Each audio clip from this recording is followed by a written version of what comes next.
Rajhat new টাউনে বহু বছর ধরে হয়ে আসছে। এবছরও এখানে অনুষ্ঠিত হলো। অ্যাকচুয়াল রাজারহাট চৌমাথাতে এবছর এই প্রথম অনুষ্ঠিত হলো। তো খুব ভালো লাগছে। প্রচুর রোজদার মানুষ এবং আমাদের দলীয় কর্মীরা অনেকেই এসেছিলেন। প্রায় হাজারখানেক দলীয় কর্মী রোজদার সবাই মিলে আমাদের এই সুন্দর ইফতার মজলিসে উপস্থিত হয়েছেন এবং একটা সুন্দর সত্যি একটা ভালো ইফতার মজলিস এখানে অনুষ্ঠিত হলো। সবার একটা ঐকান্তিক প্রচেষ্টা হয়েছিল, সকলের সাহায্য এবং সহযোগিতা নিয়ে। এবং তার সাথে সাথে আমরা এই ইফতার মজলিসের সাথে সাথে এখানে কিছু ক্যান্সার পেশেন্ট তাদের হাতেও কিছু আর্থিক সহযোগিতা তুলে হলো আজকে। আমাদের এটা একটা আমার মনে হয় এটা একটা ভালো কাজ আমাদের এই সংখ্যালঘু সেলের পক্ষ থেকে আজকে এখানে অনুষ্ঠিত হয়েছে। কি বার্তাটা কি আছে ইফতার মজলিসের মধ্য দিয়ে আমরা উপরওয়ালার কাছে এই দোয়া করব, এই প্রার্থনা করব যে বিশ্বে যে যুদ্ধের একটা দামামা বেজে উঠেছে সেই যুদ্ধটা যত তাড়াতাড়ি শেষ হবে এবং জালিমদের যত তাড়াতাড়ি খতম হবে। জালিম যতদিন থাকবে পৃথিবীতে জুলুম চলবে, তাই জালিমদের যত তাড়াতাড়ি শেষ হবে তার সেই দোয়া উপরওয়ালার কাছে করব।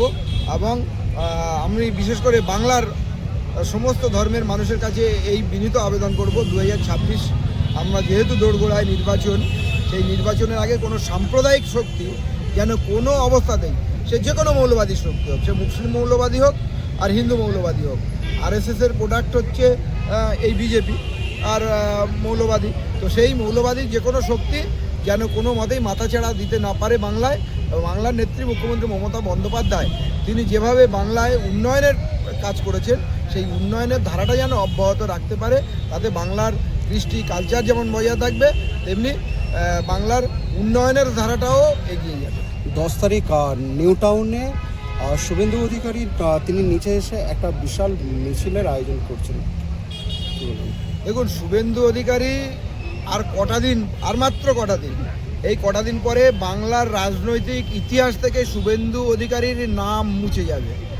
একটা অপদার্থ, অসভ্য, ইতর, বর্বর যে এত দিন ধরে বাংলার সংবিধানটাকে প্রায় ভারতবর্ষের সংবিধানের যে ধারাগুলো আছে, যে শপথ নিয়েছিল এতদিন জনপ্রতিনিধি, শপথ নেওয়ার আগে সে যেটা বলেছিল, কিন্তু বর্তমানে তার মুখের যা ভাষা, তার যা কথাবার্তা, সংবিধান বিরোধী কথাবার্তা, এই কথাবার্তা সংবিধান একেবারেই পারমিট করে না।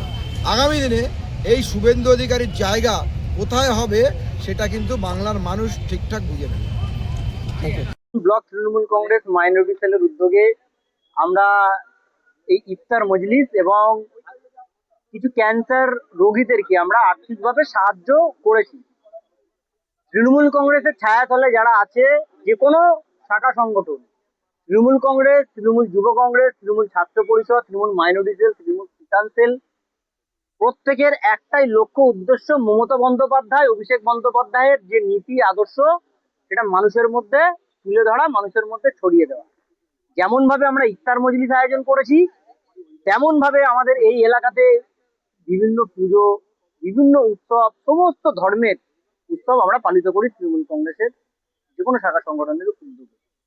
এটার ফলে আমরা একটা বার্তা সমাজকে দিতে চাই যে আমরা সকলেই এক সুতোয় বাঁধা, হিন্দু, মুসলিম, খ্রিস্টান, জৈন, ওরা এক বৃন্তে দুইটি কুসুম, হিন্দু মুসলমান, মুসলিম তার নয়ন, হিন্দু তার নয়নমণি, মুসলিম তার প্রাণ, কবি বলে গেছে। এই কবিতার সারাংশটা যে মানুষ ধারণ করতে পারবে তার মনে কখনো বিভেদ ঢুকবে না। আর বর্তমান পরিস্থিতিতে বিভেদের রাজনীতি করছে বিজেপি এবং আরো কিছু মৌলবাদী সংগঠন, তারা বিভেদের রাজনীতি করছে।